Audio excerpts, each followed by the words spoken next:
திருச்சிற்றம்பலம். இப்பொழுது திருவாசகத்திலே நம்ம திருச்சாழல் என்கின்ற பதிகத்தினை சிந்திக்க திருவள்ளுவர் கூடியிருக்கிறது. தில்லையில் அருளி அற்புத திருப்பதிகம், சிவனுடைய காருண்யம். அனைவரும் அடுத்துங்க.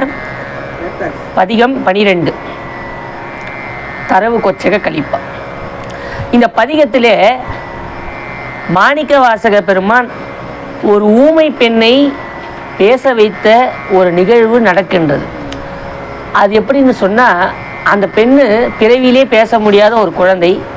அந்த குழந்தையை மாணிக்க வாசக பெருமான் கூப்பிட்டு தன்னோட திருக்கரத்தை தலைமையில் வைத்து நமச்சிவாயம் என்கின்ற மந்திரத்தை உபதேசம் செய்து அந்த குழந்தையை கேள்வி கேட்பது போல கேட்டு அந்த குழந்தை பதில் சொல்வதாக இந்த பாடல் அமையும்.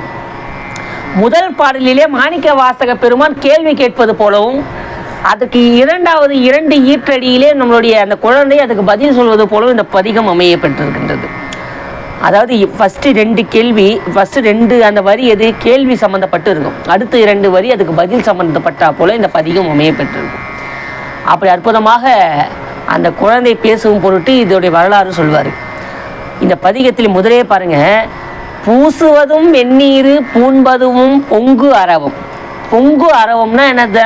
நம்மளாம் பொங்கல்ன்றோம். இது எழும்பி வர்றது பொங்கு அப்படின்னு பேர். பொங்குனா எழுதல் அப்படின்னு பேர். பொங்கு நம்மளாம் சொல்ல இல்லையா? பொங்கல் தானே கீழே இருந்து மேலே, பொங்குதல்னா எழுப்புதல், இது எழும்புதல் அப்படின்னு பேர். அப்போ பொங்கு அரவம்னா பாம்பு தலையை தொங்கி போட்டுன்னு இல்லையா சிவபெருமான் கழுத்துல. இவரே சொல்றாரு பொங்கு அரவம் எப்படின்னா அப்படி சீறிக்கொண்டே இருக்கிறது. அப்போ பொங்கு அரவம்னா நாகம், பாம்பு. அப்படி பூசுவதும் வெந்நீர் பூண்பதுன்னா அணியுதல். ஐயா ருத்ராட்சம் பூண்டு கொண்டு இருக்கிறார் அப்படின்னா பூணுதல்னா அணிந்து கொண்டு இருக்குது. அப்படி பூண்பதும் பொங்கு அறவும் பேசுவதும் திருவாயால் மறை போலும் காணேடி. அவனுடைய எது அதை பற்றி வேத மொழியர் நீட்டு செம்மேனியர். வேத மொழியர் அவர் வாயை திறந்தாலே, சுவாமி வாயை திறந்தாலே அது வேதம். சாமி திறந்து வேதத்தை எடுத்து கடகடன் படிக்கணுன்ற அவசியம் இல்லை. ஏங்க அவர் சொன்னாலே வேதம் தான். அவர் சொல்லேனது வேதம், அவன் சொல்லுதான் வேதம். வேதத்தை அவர் தனியாக ஒன்றும் படிக்க வேண்டிய அவசியம் இல்லை. அவர் எங்க படிக்கணும்? அன்றாலிகள் கீழ் அருமறைகள் தான் அருளி. அவன் தானே எல்லாத்தையும் அருளி செய்கின்றான். அப்படி பூசுவதும் வெந்நீர் பூண்பதும் பொங்கு அறவும் பேசுவதும் திருவாயால் மறை போலும் காணேடி என்று கேட்கிறார். அப்படிப்பட்ட இறைவன் இப்படிலாம் இருக்கிறானே, அவன் நீ தலைவனா? இப்போ இவர் இந்த ஆளுக்கும் ஏன் இப்படி இருக்கிறாருன்னு தெரியலங்க. இப்போ ஒரு சமய தலைவன்னா இந்த ஆளு பண்ணுறது எனக்கு அதனால கோவம் வரத்தி. எப்படி இருக்கணும்? ஒன்று பார்க்கறதுக்கு ஒரு லட்சணமாக வச்சு, நம்மளே லட்சணமாக இருக்கிறோம். இப்படியாச்சும் நல்லா மோந்திரம் இதெல்லாம் போட்டுன்னு நல்லா கெத்தான் தானே. எங்கள் அம்மா எப்படி தான் இவர் பக்கத்தில் உட்காந்துன்னு அதுவும் தெரிய மாட்டேங்குது. பாம்பு வேற பக்கத்துலேயே இருக்குது. உசுனா ஒரு பொண்ணு உட்காந்துக்குமா? அந்த அவருக்கு என்னதான் அப்படி இருக்குதுன்னு எனக்கே புரியல. பாருங்க அவர் எப்படி இருக்கணும்? ஒன்று நல்லா ஒரு அழகாக இருந்தா தலைவன் நம்ம ஒரு சமயத்துக்கு இப்போ ஒன்றுமே இல்லைங்க. இப்போ நம்ம ஒரு அரசியல் இப்போ ஐயா கூட ஒரு கட்சி வச்சு இப்போ ஒரு கட்சியில் இருக்கிறோன்னா, இப்போ ஒரு நம்ம என்ன பண்ணோம், நான் இந்த மாதிரி ஒரு சைக்கிளில் வந்தால் நம்ம கடன் வாங்கியாச்சு ஒரு கார் வாங்கணும். அப்போதான் போனால் ஒரு தலைவனாச்சும் நம்புவானு. சும்மா சைக்கிளில் வராரு ஐயா நீ யாருன்னா என்ன பண்ணுவாங்க? அது அவங்க மதிக்க மாட்டாங்க. கடன் வாங்கியாச்சு கார் வாங்க, கடன் வாங்கியாச்சு ஒரு 5 வெள்ளை சொக்கா வேஸ்ட். அப்போ என்ன பண்ணோம்? ஏன் அப்போ அந்த தன்மைக்கு இருந்தா அந்த மாதிரி இருக்கணும்னு சொன்னோம். அப்பதான் ஒன்று சைவ சமயத்திற்கே தலைவன் யாரு? சிவபெருமான். சமயத்தின் தலைவன் சிவபெருமான். அப்படி எப்படி இருக்குன்னு சொன்னா, பூசுவதுமே சொம்மாகிறப்பு சாம பூசியிருந்தா கூட பரவாயில்ல, காடுடைய சுடலை பொடி பூசி ஆனா என் உள்ளம் கவர்ந்த கல்வன். அப்படிப்பட்ட ஏடுடைய மலரால் முனையை நாள் படிந்து ஏற்ற அருள் செய்த பீடுடைய பிரமாபுரம் ஏவிய பிரம்மபுரம், திரு பிரம்மபுரம் அற்புதமாக போயிட்டு வந்தோம். அந்த ஸ்தலத்து சீர்காழி என்கின்ற ஸ்தலம். அதோட பிரம்மதேவர் வழிபாடு செய்தமையால் பிரம்மபுரீஸ்வரர் அப்படின்னு சட்டநாதர் என்ற ஒரு பெயர். அப்படி பாருங்க, ஞான சம்பந்த பெருமான் அற்புதமாக காடு உடைய சுடலை பொடியை பூசி, இது பூசினாரிய சாதா எதனா ஒரு சாம்பல் எடுத்து பூசக்கூடாது. அதுவும் சுருக்கு ஏற்கனவே இந்த ஆள் பல பேர் பைத்தியம் திட்டு போட்டாங்க. சும்மா பண்ணோட பித்தன் என்று என்னை உலகவர் படித்திட காரணம் எது கேள்வி. ஏப்பா நீயும் நீ சும்மா எங்கள் மாணிக்க வாசகம் கடுப்பாயிப்படார் ஒரு விஷயத்தில், நீ உன்னை கடுப்பா ஏன்டா அப்படின்னு கேட்டிருப்பாரு அவரு. சும்மா இருக்கிற அதாவது பிட்டு நேர்பட மண் சுமந்த பெருந்துரை பெரும் பித்தனே. அதனால தான்ப்பா எனக்கு கோவம் வருது. நீ நினச்சிருந்தா எவனா ஒரு 2 பேரை, ஒரு அம்மா கல்யாணம், மீனாட்சி சுந்தரேஸ்வரர் கல்யாணம், அம்மா கல்யாணம் அம்மா என்ன கேட்டுச்சு, ஏங்க இவ்வளோ சோறு செஞ்சிட்டாரு எங்கள் அப்பா, சாப்பிட்றதுக்கு உங்கள் ஆளுங்களை பார்த்தா கம்மியாக இருக்குது, இவ்வளோ சாப்பாடு மீத போதேன்னு அம்மா ஒரு வார்த்தை கேட்டதுக்கு மட்டும் 2 குண்டர்களை அமைச்சேன். சும்மா அமைச்சியா, அவங்க ஒருத்தரும் என்னை 2 பேர் சாப்பிட்ற மாதிரி இருக்கிறான் 2 பேர். அவர் நேராக போனாங்க. சும்மா இருந்தாங்களா, சாப்பாடெல்லாம் மொத்தம் கல்யாண சொத்தையே சாப்பிட்டானுங்கம்மா. சும்மா விட்டாங்களா, மொத்தத்தையும் சாப்பிட்டு கழிப்பினேன் நான். அதனால நம்ம குருநாதர் மாணிக்க அவர் பார்த்தாரு, அவரே டென்ஷன் ஆகிட்டாரு. அம்மா சொன்ன உடனே நேராக போனேன், அந்த 2 குண்டர்கள் அமைச்சேன் எல்லா சார். நீ நினச்சிருந்த ஒரு ஆளை சும்மா அப்படி பார்த்துன்னா 2 பேர் போய் மண்ணை வரை கொட்டிருக்க மாட்டேன். நீயாவே பாண்டு எத்து மம்டி எத்துக்கு நீ நம்ம ஆளுங்க ஏறி வேலை செய்வாங்க பாரு, அற்புதமாக செய்கிறாங்க நம்ம ஆளுங்க. காலம் எழுந்து போத்த பார்த்தா அப்படியே விவசாயின்ற மாதிரி அழகாக போகிறாங்கம்மா. அவங்க போய் ஒரு ஏரி வேலை செய்யறவங்க போயிட்டு வந்தா அப்படியே களைப்பா இருக்கணும், நெத்தியில் இருக்கிற பட்டை கூட அழிய மாட்டேங்குது, அந்த அளவுக்கு வேறு. ஏன் சுவாமி செய்து காட்டி இருக்கிற அந்த காலத்தில் என்ன பண்ணாரு, இவர் பண்ண விஷயம் அது. நேராக போனாரு, எந்த வரலாறு தெரியும். வந்தி என்கின்ற அந்த பாட்டின் அந்த கிழவியினுடைய அந்த அவர் என்ன பிட்டு வியாபாரம் செய்து விற்கிறார். நம்ம பிட்டுனத்து மாதிரி புட்டுன்னு நிற்கிறோம், அது புட்டுன்னு போட போகுது. அப்படியே அந்த பிட்டு வியாபாரம் செய்து இறைவனை சொக்கநாத பெருமானே ஆளவாயானே அப்படின்னு அந்த ஒரு பிடித்து வைப்பார். அது அந்த பிட்டை முதல் பிட்டை உதிர்ந்த பிட்டை எடுத்து வை. சுவாமியை நேராக வராது, அந்த பிட்டை என்ன பண்ணுறாரு, அது உதிர்ந்த பிட்டை கொடுன்னு வாங்கி சாப்பிட்றாரு. ஏன்னு சொன்னால் அம்பாள் பாருங்க, தன்னுடைய தகப்பனார் என்ன சொல்றாரு, இந்த மாதிரி என்னுடைய அப்பாவோட வீட்டு பெருமையை சொல்லி அவர் இவ்வளோ செய்திருக்கிறாரு, அவன் மீந்து போயிட போதுன்னு அந்த பெருமையை சொல்றாரு. அப்போ சுவாமி பார்க்குறாரு, ஆஹா அங்கிற ஆணவமல்ல நீங்களுமேன்னு சொல்லி அதெல்லாம் பண்ணாரு. 2 குண்டர்களை அனுப்பி அதை நீக்கணும் அப்படின்னு சொல்ற தன்மையை செய்கின்றார். ஆனா மாணிக்க வாசகர் அப்படி இல்லை, தன்னுடைய அடியேன் எரி அப்படிப்பட்ட என்னுடைய பக்தன் அப்படி இருக்கிறாரு, அவர் பொருட்டு தானே வருகிறான்.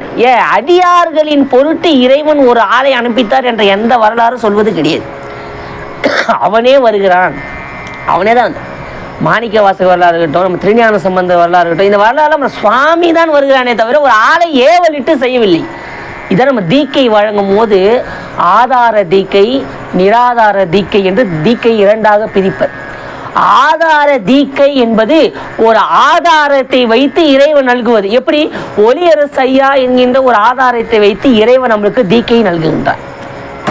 அவரை வைத்து தன்னையே அங்கு நினைத்து தீக்கை நல்குகின்றார், ஒரு ஆதாரத்தை வைத்து நல்குகின்றார். ஆனால் நிராதார தீக்கை என்பது எந்த ஒரு ஆதாரத்தையும் காணாது தானே வழங்கக்கூடிய நிலைக்கு நிராதார தீக்கைன்னு பேர். அப்படி சுவாமி 63 நாயன்மார்க்கு நம்ம வரலாறு எடுத்து பார்த்தால் அவனே அருள் புரிகின்றான். காரணம் என்ன, அவருடைய உயிர் பக்குவத்திற்கு ஏற்றார் போல் இறைவனே மானுட வடிவ சட்டை தாங்கி அருள் புரிகின்றான். யாருக்கு எந்த ஒரு ஆதாரத்தையும் நாடாமல், அதுக்கு நிராதார தீக்கைன்னு பேர். அதனை மாணிக்கவாசகர் சொல்றார், அப்படிப்பட்ட பிட்டு நேர்பட மண் சுமந்த உனக்கு பித்தன்னு சொல்ல தப்பே கிடையாது. எது யார் மேல பித்து, அவன் பித்து தான். அடியார்கள் மீது பித்து கொண்டவன், அடியார்களுடைய அன்பு மீது பித்து கொண்டவன். அப்படிப்பட்ட சுற்றமிழால் என்னை பாடுகன்னு சுந்தரமூர்த்தி நாயனரை பார்த்து கேட்கிறாரா இல்லையா, பித்தா பிறை சூடி பெருமானே அருளாளால். அதுக்குள்ள பாருங்க அந்த வரி கூட டக்குன்னு மறக்குது. அப்படிங்கிற நம்ம அருளாளால் எத்தால் மறவாதே நினைக்கின்றேன் மனத்து உன்னை வைத்தாய் பிற பத்தி பாட்டி நல்லா மனப்பாடமா சொல்றேன். அதெல்லாம் இப்ப இறைவன் திருவருள் தான். அத்தா உமக்காலா இனி அல்லேன் எனலாமே. அப்படி தொழுவாரவ துயராயிர தீர்த்தலோட தொழிலே. அப்படியே போனால் நம்ம சுந்தரமூர்த்தி வரலாறு போயிடும். அப்படியே டைவர்ஷன் ஆகிடு, மேக்க டைவர்ஷன் இந்த பக்கம் அப்போ பாருங்க, திருச்சாழல பூசுவதும் வெந்நீர் பூண்பதும் பொங்கரவும் மாணிக்கவாசகர் அழுத்தி சொல்றாரு. சாதாவே இல்லை. பூசுவதும் வெந்நீர் பூண்பதும் பொங்கு அறவும் பேசுவதும் திருவாயால் மறை போலும் காணேடி. இப்ப பட்டு ஒரு ஆள் இருக்கிறாரு. அவர் இன்னும் ஏன் எப்படிங்கிறாரு? அதுக்கு அந்த பொண்ணு சொல்லுது, பூசுவதும் பேசுவதும் பூண்பதும் கொண்டு என்னை ஈசனவன் எவ்வுயிருக்கும் இயல்பானான் சாழலோ. இப்படி எல்லாம் அவர் இருக்கிறாருன்னு யாருன்னா போய் அவரை கும்பிடாம இருக்கிறான். அதே நாகத்தை வச்சு அலங்காரம் பண்ணி பார்க்கறான். ஆஹா, சுவாமி நாகாபரணத்துல எப்படி இருக்கிற அந்த புலித்தோலை சாத்தி. நம்ம புலித்தோலை கட்டினா பயப்பில்ல, அதை நம்ம கேவலமும் நினைக்கிறேன். எதை பண்றோம்? அந்த புலித்தோலை சாத்தி ரசிச்சு பார்க்குறோம். பொன்னார் மேனியனே புலி தோலை அரை கசைத்து மின்னார் செஞ்சடை மேலில் கொன்றை அணிந்தவனே மண்ணே மாமணியே மழ பாடியுள் மாணிக்கமே அன்னே நின்னையல்லார் இனி யாரை நினைக்கேனேன்னு புலி தோலை அரைக்கு அசைத்து அப்படியெல்லாம் போட்டு நம்ம அந்த எது இப்படிலாம் இருந்தாலும் கூட எவ்வுயிருக்கும் இயல்பானான் சாழலோ. அனைத்து உயிருக்கும் பயப்படுதா? இல்லை, அவனை போய் தான் சாதுது. அதான் சொல்றாரு. அடுத்த சொல்றாரு, என்னப்பன் எம்பிரான் எல்லாருக்கும் தான் ஈசன் துன்னம் பெய் கோவணமாய் கொள்ளுமது. சரி, எல்லா உயிரும் போய் அவரை கும்பிடுது, எல்லாருக்கும் அவர் அப்பான்றீங்க.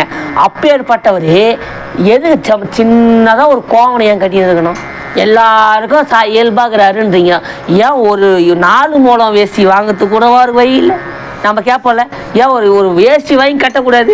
அவர் அடியாருங்க பார்த்தோன்னா அப்படியே பார்டர் ஒரு அடியில் வச்சு கட்டுறானுங்கம்மா. அடியாருங்க வச்சு அவருக்கு அபிஷேகம் பண்ணுற அடியாருங்க பார்த்தோன்னா நாங்களாம் வந்து நிற்போம்.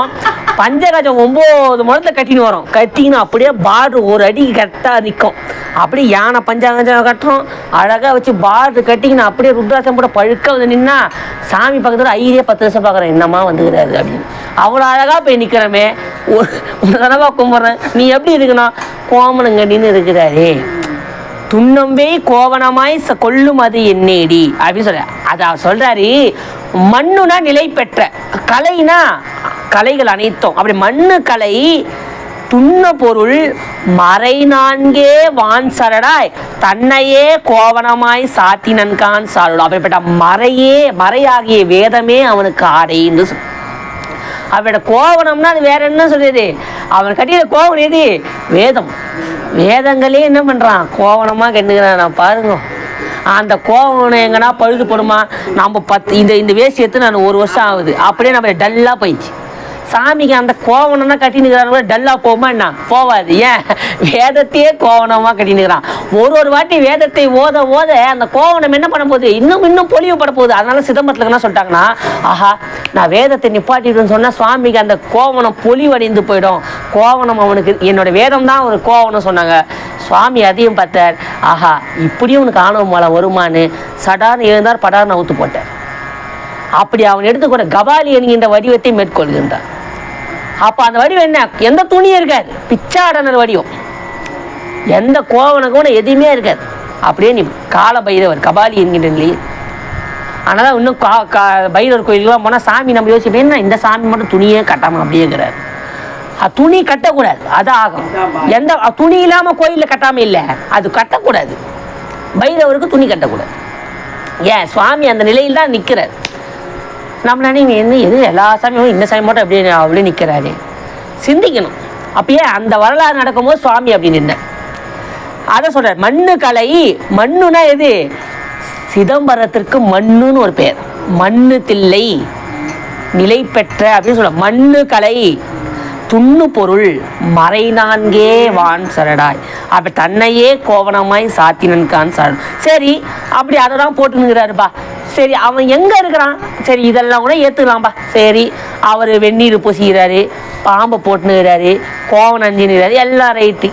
ஆனா கோயில் சுடுகாடு, கொள் புலித்தோல் நல்ல ஆடை, தாயமிலி தந்தையிலி தான் தனியேன் காணேடி. அவனுக்கு பாருங்க அப்பா அம்மா இல்லாதவருங்க அவரு.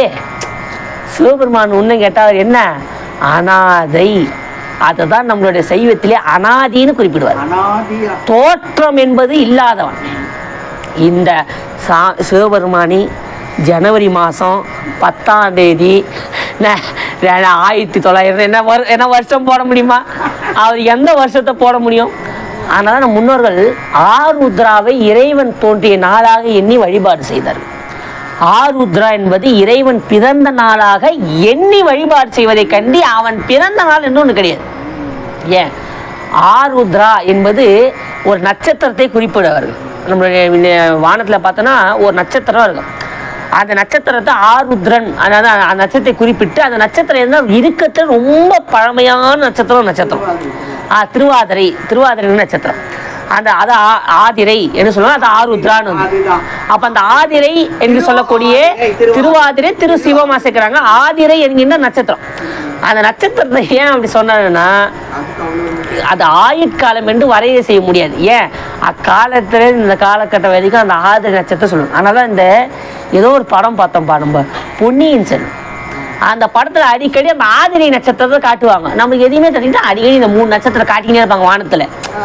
எது அந்த காலத்துல இருந்து இந்த காலம் வரைக்கும் அது அப்படியே நிக்குதுன்றது ஒரு சாட்சியா காட்டுறாங்க. நட்சத்திரம் காட்டும் போது அப்ப இந்த நிகழ்வு, அப்ப அவர் ஆண்டாரு, இப்ப இவர் ஆண்டாரு, இவர் ஆடும்போது அப்ப அந்த நட்சத்திரம் பல தலைமுறையா இருக்குது.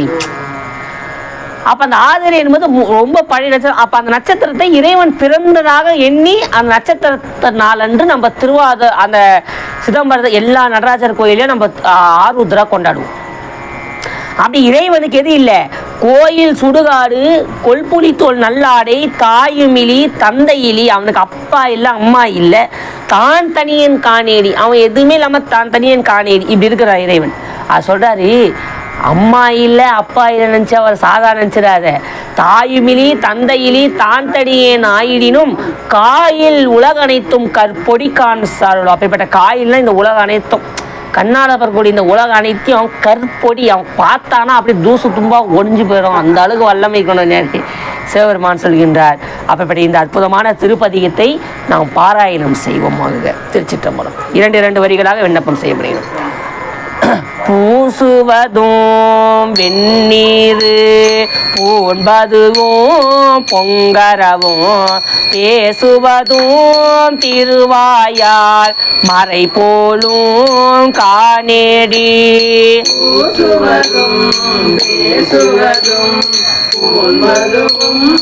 கொண்டு என்னை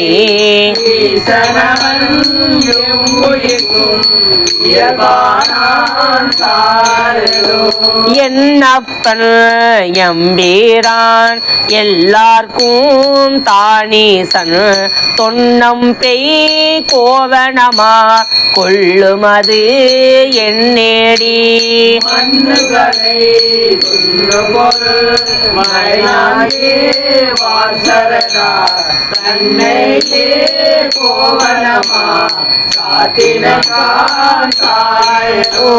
கோயில் சுடுகாடு கொல்புலி தோல் நல்லாடை தாயுமிலி தந்தையிலி தான் தனியேன் காணேடி.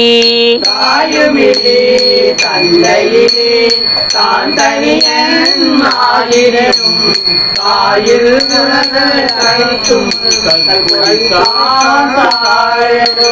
ஆயனை அனங்கனை அந்தகனை சந்திரனை வயனங்கள் மாயா வடு செய்தான் காணேடி.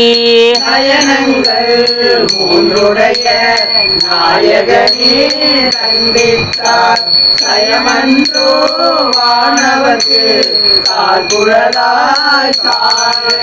தக்கனையும் எச்சனையும் தலையறுத்து தேவர்களோ தொக்கென வந்து அவர் தம்மை தொலைத்ததுதான் என்னேடி. தம்மை தொல்கருளி அருள் கொடுத்தங்கு எச்சனுக்கு மிகைத்தலை அலரவனோ மாலவனோ மறியாமே அழலுருவாய் நிலமுதட்டீழ் அண்டமுற நின்றதுதான் என்னேடி நிலமுதட்டீழ் அண்டமுற நின்றிடனே இருவரும் நம்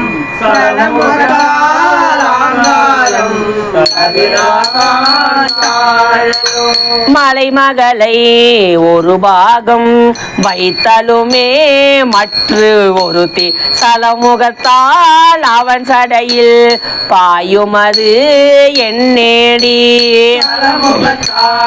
அவன் சடையில் பாய்ந்திலனே இளமுகத்தே புகப்பாடு கோலாலம் மாகி குறை கடல்வாய் அன்றெழுந்த ஆளாளம் உண்டான் அவன் சதுட்டான் என்னேடி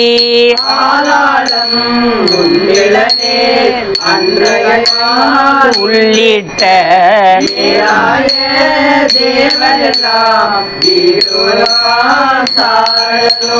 தென்பால் உகந்தாடும் தில்லை சிற்றம்பலவன் பெண் பால் உகந்தான் பெரும் பித்தன் காணேடி பால் உகந்திலனேல் பேதாய் இருநிலத்தோர்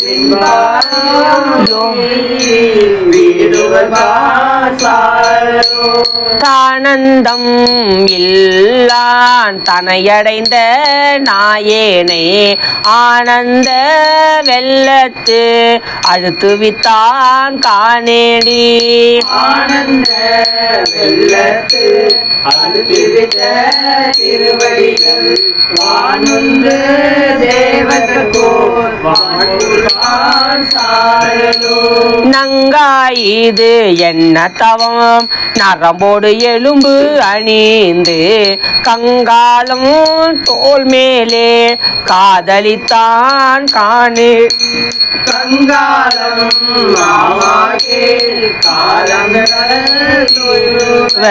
தங்காலம்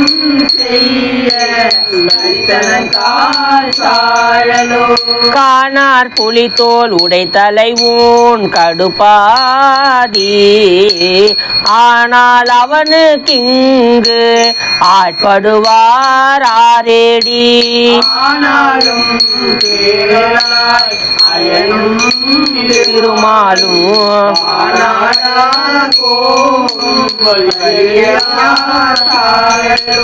மலையறையான் பொற்பாவை வாழ்நுதலால் பெண் திருவை உலகறிய தீவேட்டான் என்னுமது என்னேடி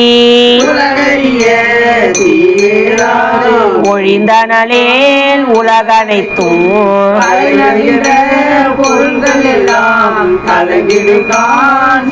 அழலோ தேன் போக்கு தன் பனை சூழ் தில்லை சிற்றம்பலவன் தான் புக்கு நட்டம் பயிலும் அது என் நேடி தரணியெல்லாம்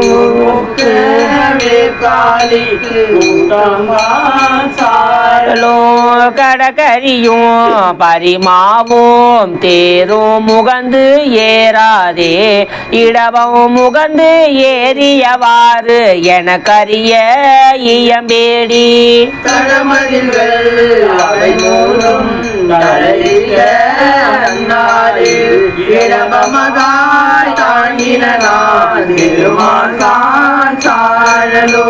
நன்றாக நால்வருக்கும் நான் மறையின் உட்பொருளை அன்றாலின் கீழிருந்தங்கு அறமுறைத்தான் காணேடி அன்றாலின் கீழிருந்தங்கு அறமுறைத்தானாயினும் கொண்டான் புறமூன்றும் கூட்டோடே சாழலோ அம்பலத்தே கூத்தாடி அமுது செய்ய பழி திரியும் நம்பனையும் தேவன் என்று நன்னுமது என்னேடி நம்பனையும் ஆமாகே நாமரைகள் தாமரியா எவ்வெருமான் ஈசா என்று ஏற்றினக்கால் சாழலோ சலமுடைய சலந்தரன் தன் உடல் தடிந்த நல்லாழி நலமுடைய நாரணன் கன்று அருளியவாதென்னேடி நலமுடைய நாரணன் தன் நயனம் மிதந்து அரணடிக்கு அலராக இடமாடி அருளினக்கால் சாழலோ அம்பரமாம் புலித்தோல் ஆலாலம் ஆரமுதம் எம்பெருமான் உண்ட சதூர் எனக்கரிய இயம்பேடி எம்பெருமான் ஏழுலகு அமுதே தானறியா தன்மையான் சாழனோ அருந்தவருக்கு ஆளின் கீழ் அறமுதலா நான்கினையும் தீர்ந்தவருக்கு அருளும் அது எனக்கரிய இயம்பேடி அருந்தவருக்கு அறமுதல் நான்கு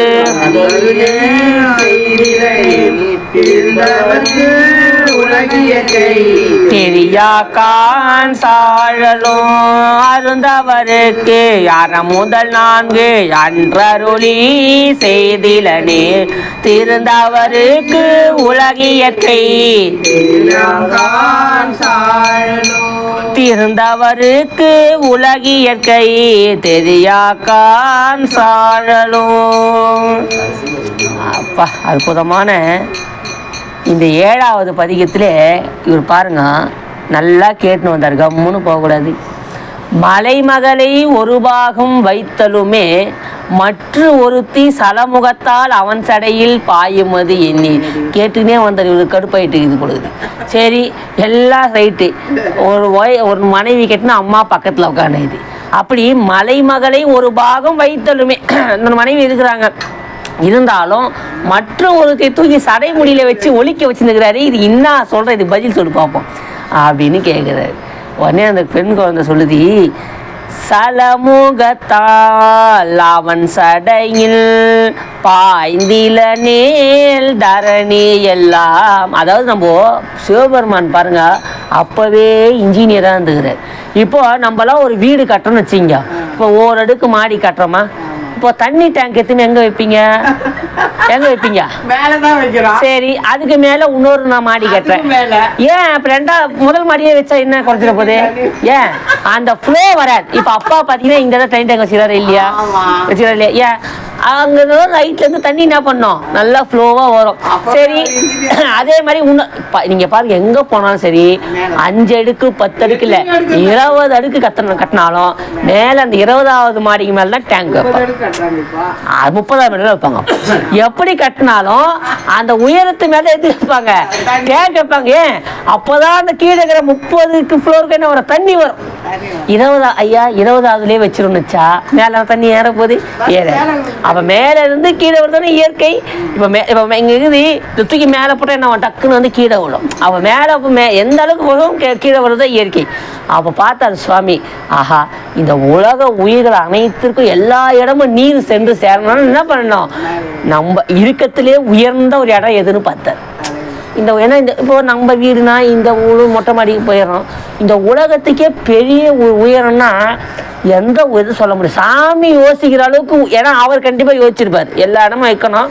ஒரு உயர்ந்த இடம் எது, சாமியை உயர்ந்த இடம் எது யோசிச்சாருன்னா அது எதுவுமே நிற்காது. பூமி உயர்ந்ததுன்னா சொல்ல முடியாது, ஆகாயம் உயர்ந்தாலும் சொல்ல முடியாது. அவரையே எல்லா இடத்த கடந்து நிற்கிறாரு.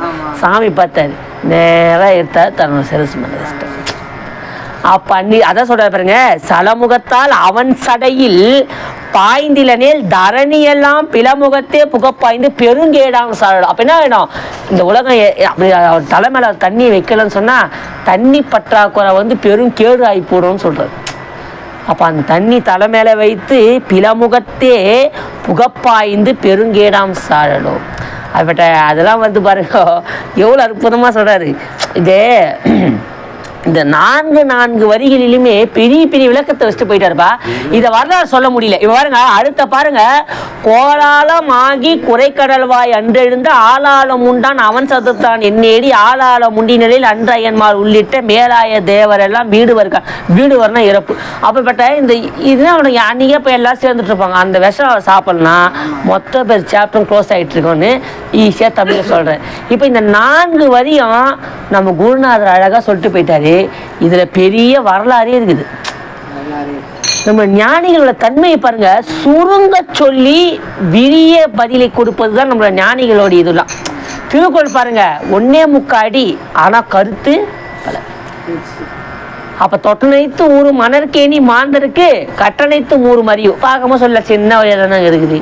அது உள்ள அப்போ எப்படி ஒரு கிணறை தோன்ற நீர் சுரந்து கொண்டே இருக்கும், அதுபோல பல நூல்களை நாம் கற்க அறிவாகி அந்த நீர் சுரந்து நம்ம ஒருமையில் தான் கற்ற கல்வி எழுமையில் ஏமாப்போதை சொல்லாமல் அந்த பல பிறவிக்கு அது உதவுன்னு பல பொருளை தருகிறது.